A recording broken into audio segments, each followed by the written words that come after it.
नमस्कार दोस्तों, welcome to SD sociology. पिछले वीडियो में हमने चैप्टर 3 व्यक्ति और समाज के संबंध के बारे में डिस्कस किया था। आज की वीडियो में हम बात करने वाले हैं चैप्टर 4 के बारे में, जो कि है समाज शास्त्र का अर्थ और उसकी परिभाषा, meaning and definition of sociology. आज के इस वीडियो में हम समाज शास्त्र के अर्थ को समझेंगे और कुछ इंपॉर्टेंट परिभाषाओं को ध्यान से देखेंगे। तो सबसे पहले हम बात कर लेते हैं समाज शास्त्र के शाब्दिक अर्थ की। शाब्दिक अर्थ यानी समाज शास्त्र जो शब्द है इसकी उत्पत्ति कैसे हुई। तो जैसा हमें पता है समाज शास्त्र सोशियोलॉजी शब्द का हिंदी रूपांतरण है। सोशियोलॉजी जो एक इंग्लिश शब्द है, ये दो भाषाओं के द्वारा मिलकर बना हुआ है। लैटिन भाषा के सोशियस और ग्रीक भाषा के लोगस शब्द से मिलकर सोशियोलॉजी बनी है, जहाँ पे सोशियस का अर्थ होता है समाज और लोगस का अर्थ होता है विज्ञान। यानी सोशियोलॉजी का अर्थ है समाज का विज्ञान या एक ऐसा विज्ञान जो समाज का अध्ययन करता है। तो शाब्दिक अर्थ के बारे में हमने समझ लिया कि समाजशास्त्र इंग्लिश के सोशियोलॉजी का हिंदी रूपांतरण है, जो लैटिन भाषा के सोशियस और ग्रीक भाषा के लोगस शब्द से मिलकर बना हुआ है। तो समाजशास्त्र का अर्थ है मानव समाज का वैज्ञानिक अध्ययन करने वाला विज्ञान, यानी एक ऐसा विज्ञान जो समाज ह्यूमन सोसाइटी का वैज्ञानिक तरीके से अध्ययन करता है। तो समाज शास्त्र के अर्थ के बारे में हमने बात कर ली है। ये भी समझ लिया है कि समाज शास्त्र विषय के अंतर्गत किन किन बातों का अध्ययन किया जाता है। अब हम डिस्कस कर लेते हैं समाज शास्त्र की परिभाषाओं के बारे में।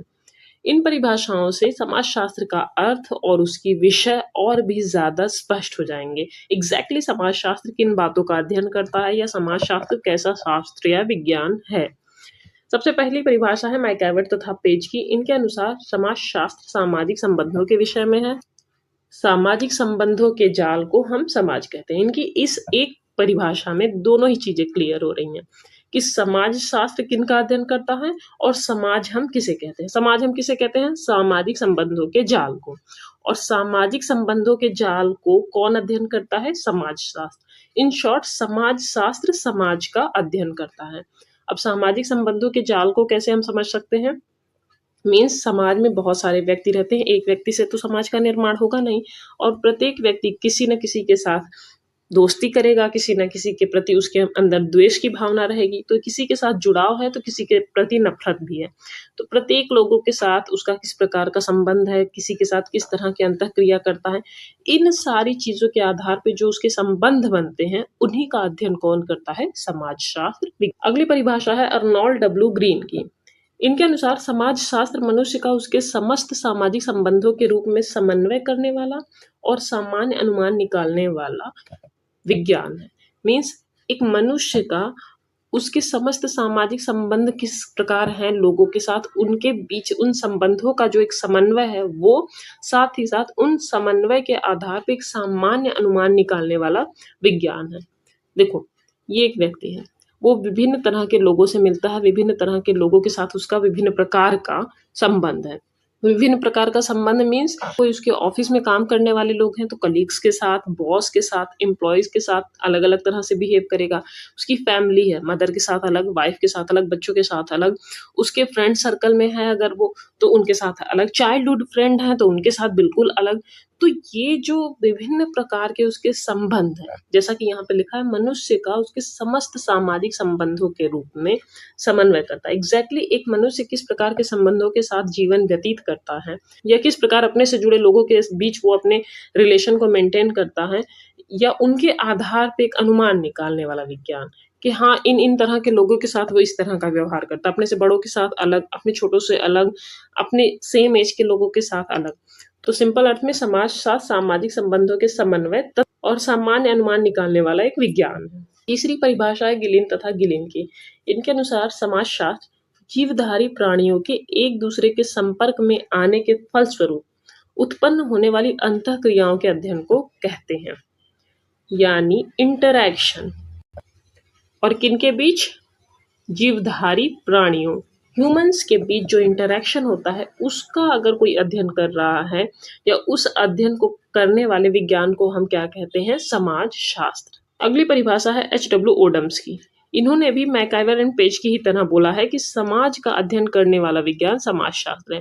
बस इसी चीज को थोड़ा सा एक्सप्लेन किया है कि समाज शास्त्र सामाजिक संबंधों के विषय में है।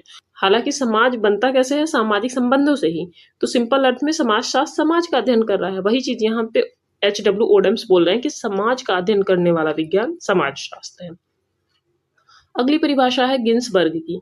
इनके अनुसार समाजशास्त्र मनुष्यों की अंतःक्रियाओं और अंतःसंबंधों, उनकी शर्तों व परिणामों का अध्ययन है। मीन्स ह्यूमंस के बीच जो इंटरेक्शन होता है उस आधार पे उनके बीच किस प्रकार के रिलेशन बनते हैं, वो कंडीशन कैसी होती है, उनके रिजल्ट क्या आते हैं इंटरेक्शन के, इन सब के बारे में बहुत अच्छे से अध्ययन करने वाला विज्ञान कौन है? समाजशास्त्र।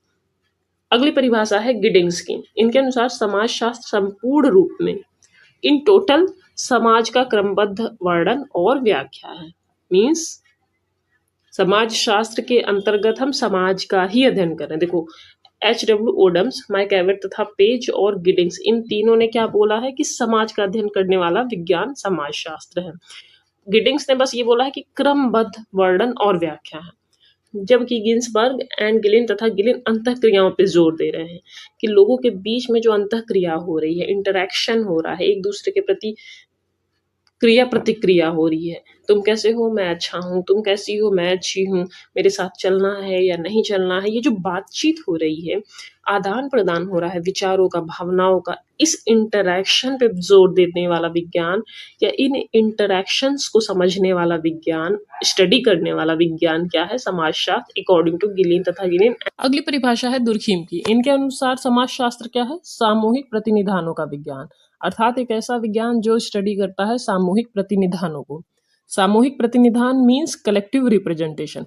कलेक्टिव रिप्रेजेंटेशन का तात्पर्य यह है एक ऐसी धारणा, विचार या भावनाएं जिन्हें समाज के अधिकतर लोगों ने सामान्य रूप से स्वीकार किया है। फॉर एग्जाम्पल, ये एक कागज का नोट है, पर क्या एक सामान्य से कागज के टुकड़े को और 500 के नोट को बिल्कुल सामान्य वैल्यू मिल रही है? नहीं। सामान्य कागज का टुकड़ा बिल्कुल बेकार है, उसकी कोई कीमत नहीं है, उसको आप मार्केट में यूज करोगे तो भी आपको कुछ नहीं मिलने वाला। अगर आपको याद हो, जब नोटबंदी आई थी तो उस गवर्नमेंट द्वारा ये बोल दिया गया कि अब इसकी कोई वैल्यू नहीं है। समय पुराने 500, 1000 के नोट बिल्कुल कागज हो गए थे, रद्दी हो गए थे। क्यों हो गए थे? क्योंकि उसे सामान्य स्वीकृति द्वारा अस्वीकार कर दिया गया था। मीन्स व्यक्ति विशेष की धारणा से फर्क नहीं पड़ता। अगर सामूहिक भावनाएं किसी चीज को स्वीकृति दे रही हैं, जहां पे सामूहिक धारणाएं इन्वॉल्व हैं, कलेक्टिव रिप्रेजेंटेशन शब्द से ही पता चल रहा है, कलेक्टिव यानी सामूहिक रूप से जिस चीज को स्वीकृति प्रदान कर दी जाए वही सामूहिक प्रतिनिधान होते हैं। और ये जो होते हैं ये व्यक्तिगत विचार या व्यक्तिगत भावनाएं या व्यक्तिगत धारणाओं से काफी ज्यादा शक्तिशाली होते हैं। For example, traffic light red पे रुकना है, ये आपको किसने बताया है? ये रूल है और ये सभी लोगों द्वारा स्वीकार किया गया। ये आपके पैदा होने से पहले भी था, आपके मर जाने के बाद भी रहेगा।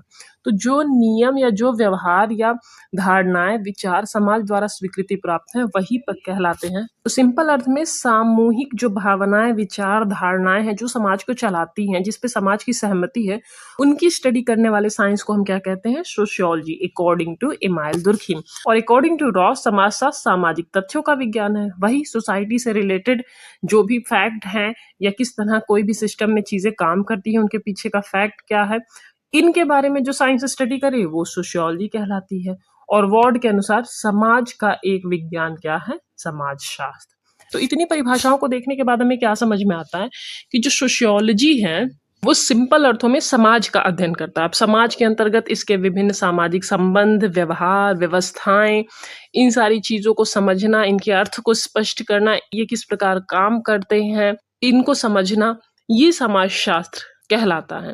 इतने सारे समाजशास्त्री हैं और सबके अलग अलग मत हैं, तो एक मत तो नहीं है। सब समाजशास्त्र एग्जैक्टली किन किन चीजों के बारे में अध्ययन करता है, बट जितने भी सारे समाजशास्त्री हैं या विचारक हैं या विद्वान हैं, उन्होंने अपने आधार पर जो भी चीजें बताई हैं उनसे कुछ सामान्य चीजें निकल के आती हैं, जिसके अंतर्गत समाजशास्त्र क्रमबद्ध और व्यवस्थित अध्ययन करने वाला एक विज्ञान है, जो कि सामाजिक संबंधों, सामाजिक समूहों, व्यवहारों, अंतःक्रियाओं, संस्थाओं, इन सारी चीजों का अध्ययन करता है।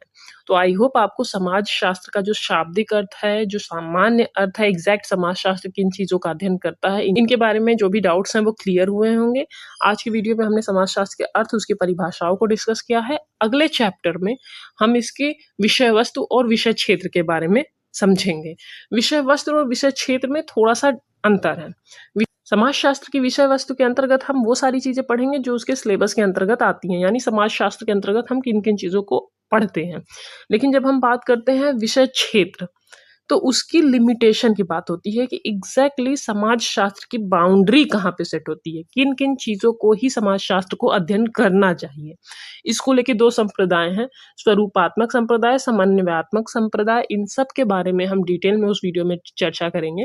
तो आज के लिए बस इतना ही। आई होप आपके लिए ये वीडियो हेल्पफुल हो। अगर वीडियो पसंद आए तो लाइक, शेयर, सब्सक्राइब करना ना भूलना। वीडियो की अगर पीडीएफ चाहिए तो आप हमारे टेलीग्राम चैनल एसडी सोशियोलॉजी से जुड़ सकते हैं। डिस्क्रिप्शन बॉक्स में चैनल और पीडीएफ की लिंक मिल जाएगी। और अगर आपको लगता है कि कहीं पे कोई फैक्ट या कोई पॉइंट मिस हो रहा है या गलतियां हो रही हैं तो आप बता सकते हो। आज के लिए बस इतना ही। धन्यवाद।